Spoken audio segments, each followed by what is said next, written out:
तू पढ़ो नहीं। चलो जी, यहाँ देखिए हम लोग कहाँ तक पढ़ लिए थे जी, बताओ। प्रेजेंट इंडेफिनिट टेंस हम लोग पढ़ रहे थे कल प्रेजेंट इंडेफिनिट टेंस के पहचानने का नियम। ठीक है कि हम लोग प्रेजेंट इंडेफिनिट को किस प्रकार से पहचानते हैं, बता दिए थे, है ना। हम लोग कल पढ़ रहे थे present indefinite, present indefinite tense. इसमें हम लोग पहचानने का नियम पढ़ रहे थे, पहचानने का नियम। इसमें हम लोग क्या पढ़े थे जी, पहचानने का नियम है कि हाँ ताहत ही है, यानी कि जिस निभागे क्रिया के अंत में हाँ ता है, ती है ना, ते है, तो है, ये चारों में से पांचों में से कोई भी दिखाई देवे तो हम समझ जाते हैं कि वह जो वाक्य है, वह जो सेंटेंस है वह प्रेजेंट इंडेफिनिट का है। जैसे में हम लोग लिखे थे कि राम पढ़ता है, तो इसमें ता है लास्ट में है ना, तो इसमें कोई ना कोई है, तो इसमें कोई भी एक दिखाई देवे, कोई भी एक सिंगल, तो समझ जाना है कि वह प्रेजेंट इंडेफिनिट का है।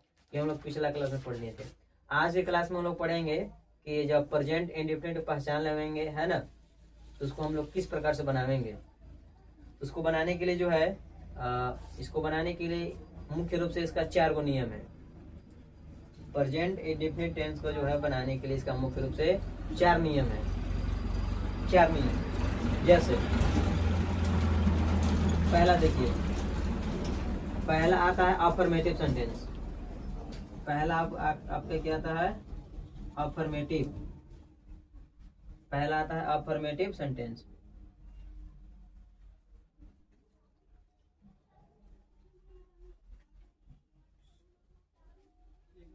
तो प्रेजेंट इंडेफिनिट का जो है बनाने का मुख्य 4 नियम है। पहला है अफर्मेटिव सेंटेंस, ठीक है। इसका हिंदी क्या हो सकता है, इसका हिंदी होता है साधारण वाक्य। साधारण वाक्य। इसका सूत्र क्या होता है जी, स्ट्रक्चर। इसका सूत्र क्या होता है बनाने का, इसका क्या नियम है, इसका नियम है सब्जेक्ट प्लस V1 या V5 प्लस ऑब्जेक्ट।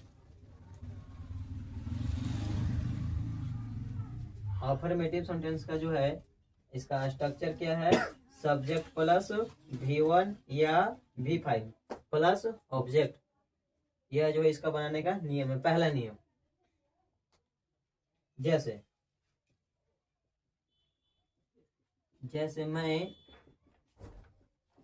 मैं पढ़ता हूं। दूसरा, वह गाती है। ठीक है, तो इसको हम लोग कैसे बना सकते हैं, तो यह जो है इस सूत्र के अनुसार हम लोग बना सकते हैं। जैसे पहला, मैं पढ़ता हूं, तो इसमें जो है इस वाक्य में सब्जेक्ट कौन है जी, सब्जेक्ट क्या है इसमें मैं सब्जेक्ट है ना, तो जो शुरू में रहेगा वो सब्जेक्ट रहेगा आपका, यानी कि जिसको हिंदी में कर्ता बोलते हैं। ठीक है, तो बताइए इस नियम के अनुसार कैसे बनेगा। इसमें क्या बोला, पहले लिखने के लिए सब्जेक्ट ना, तो प्रश्न में सब्जेक्ट क्या है, मैं है, तो मैं का मीनिंग क्या होता है, आई हो जाएगा। इसके बाद इसी के अनुसार, इस सब्जेक्ट के अनुसार है या तो V1 का प्रयोग करना है या तो V5 का प्रयोग करना है। तो अब आप लोग ये बताइए कि आई के साथ V1 लगेगा कि V5 लगेगा, V1 लगेगा। कैसे V1 लगेगा, इसके लिए यहाँ पर जान लीजिए V1 किसके साथ लगेगा और V5 किसके साथ लगेगा।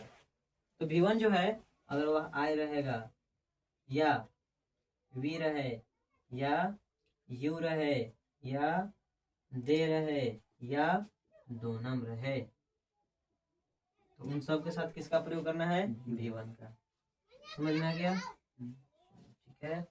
अब देखिए V5 जो है किसके साथ आ सकता है, तो V5 को ही के साथ आएगा, या सी के साथ आएगा, या इट के साथ आएगा, या सिंगल नेम यानी कि एक नाम रहेगा तो आएगा। इन सभी के साथ जो है V5 का प्रयोग करना है आपको। ठीक है, V1 और V5 जो हम लोग मीनिंग याद करते हैं वो रहता है अधिकतर V1। जैसे इट में होता है खाना, ये आपका हो गया V1। तो V1 से V5 कैसे बनाएंगे हम लोग? तो इसके लास्ट में अगर हम S जोड़ देते हैं, इसके लास्ट में हम लोग S जोड़ देते हैं तो हमारा क्या बन जाएगा? V5। समझ में आ गया? तो V1 से V5 बनाने के लिए उसको जो है लास्ट में S या ES जोड़कर जो है हम V5 का प्रयोग कर सकते हैं। हाँ हम लोग V5 बनाते हैं। ठीक है, तो इसमें बताइए पहला एग्जांपल मैं पढ़ता हूँ। तो सब्जेक्ट पहले बोला लिखने के लिए, तो प्रश्न में सब्जेक्ट है मैं, तो मैं के लिख दिए आई। आप इसके अनुसार है V1 या V5, तो बताइए इस आई के अनुसार V1 लगेगा V5 लगेगा? आई के अनुसार क्या लगेगा?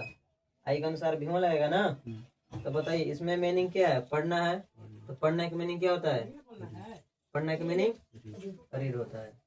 तो यहाँ हम लोग रीड लिखेंगे। इसके लास्ट में लगाएंगे नहीं, क्योंकि हम को V1 का प्रयोग करना है। V5 रहेगा करने के लिए ना, वहां करेंगे ES का प्रयोग लास्ट में। यहाँ V1 का प्रयोग करना है, इसलिए हम लोग पढ़ना के मीनिंग रीड कर लिख के छोड़ देंगे। इसके बाद बोल रहा था ऑब्जेक्ट लिखने के लिए। इस प्रश्न में ऑब्जेक्ट कोई है? नहीं है, तो नहीं है तो नहीं लिखेंगे। दूसरा देखिए, वह गाती है, तो वह के मीनिंग क्या होता है?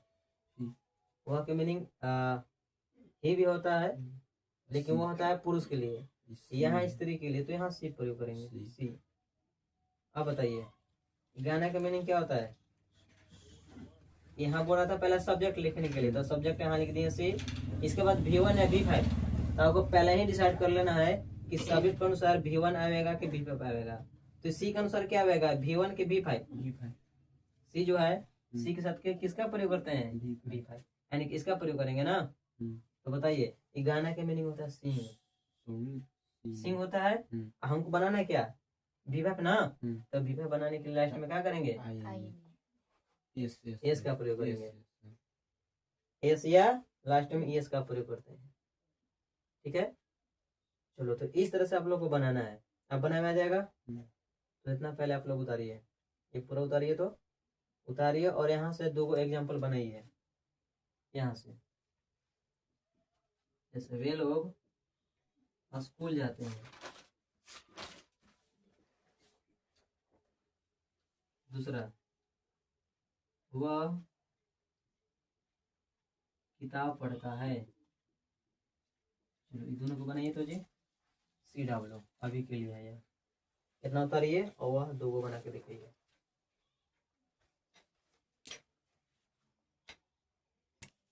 हाँ यहाँ देखो जी हम लोग कहाँ तक, हाँ आपके यहाँ मिला था बनाने के लिए। ठीक है, चलो देखो पहला क्या है जी? हम लोग बना लिए हैं पहला। वे लोग स्कूल जाते हैं, तो बताइए पहले हम वे लोग का मीनिंग लिखेंगे ना, तो वे लोग क्या हो जाएगा? दे। और बताइए इस दे के अनुसार हम किसका प्रयोग करेंगे? इस दे के अनुसार हम लोग V1 का प्रयोग करेंगे कि V5 का प्रयोग करेंगे? अभी बताओ किसका प्रयोग करेंगे हम लोग? V1 का प्रयोग करेंगे। तो V1 कौन होता है? जो हम अधिकतर मीनिंग याद करते हैं वो V1 होता है। इसमें बताइए इसमें वर्ब कौन है? जाना। तो जाना का होता है वो। क्योंकि हमको V1 का प्रयोग करना है, तो इसके लास्ट में ES का प्रयोग या S का प्रयोग नहीं करेंगे। V1 हमारा हो गया गो। अब गो के साथ हमेशा टू आता है जी, गो के साथ हमेशा टू आता है। अब क्या बच गया? स्कूल ना, तो स्कूल के स्कूल हो जाएगा। ये पहला हमारा बन गया। दूसरा, वह किताब पढ़ता है। ये पहला था, ये दूसरा है। वह किताब पढ़ता है, तो वह हो जाएगा ही, कि पुरुष के लिए यहाँ बोध हो रहा है इसलिए ही। अगर स्त्री के लिए बोध होगा तो सी का प्रयोग करेंगे। और अभी बताइए आप लोग ही के अनुसार V1 का प्रयोग करेंगे कि V5 का प्रयोग करेंगे? अभी लिखवाएं V1। तो इसके अनुसार जो है हम V5 का प्रयोग करेंगे। इसके अनुसार हम लोग V5 का प्रयोग करने वाले ही के अनुसार V5। तो बताइए पढ़ना है ना, तो पढ़ना का मीनिंग क्या होता है? रीड होता है। हमको बनाना है V5, तो इसके लास्ट में लगा देंगे एस। समझ में आ गया। इसके बाद क्या बच गया, पढ़ने के बाद किताब, किताब की मीनिंग बुक। ये हमारा पहला बन के रेडी है। ठीक है, तो इस तरह से आप लोग को बनाना है। और इतना मिला लीजिए और बाकी सब देते हैं घर से बनाने के लिए। यहाँ से उतार लीजिएगा घर से बनाने के लिए। जैसे पहला, राम सोता है, सब कल घर से बना के आइएगा जी। दूसरा, वह विद्यालय जाती है। तीसरा, राम टहलता है। चौथा नंबर, वह तैरता है।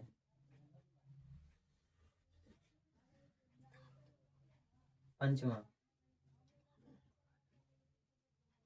सीता और गीता पढ़ती है। हम लोग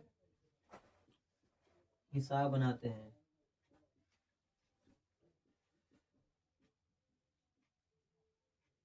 सातवां नंबर, तुम लोग अंग्रेजी पढ़ते हो। आठवां नंबर, राम और श्याम अध्ययन करता है।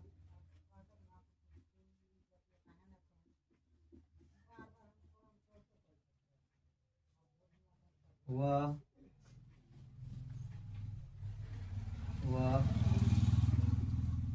किताब पढ़ती है। लास्ट 10वां सवाल, तुम नहीं,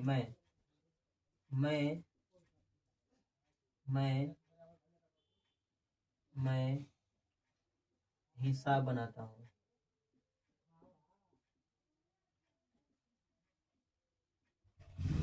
ये रहेगा आपको जो है HW। ठीक है, HW रहेगा। HW आपको इतना जो है पूरा है ना, कल बना के आना है। कर लीजिए अपना।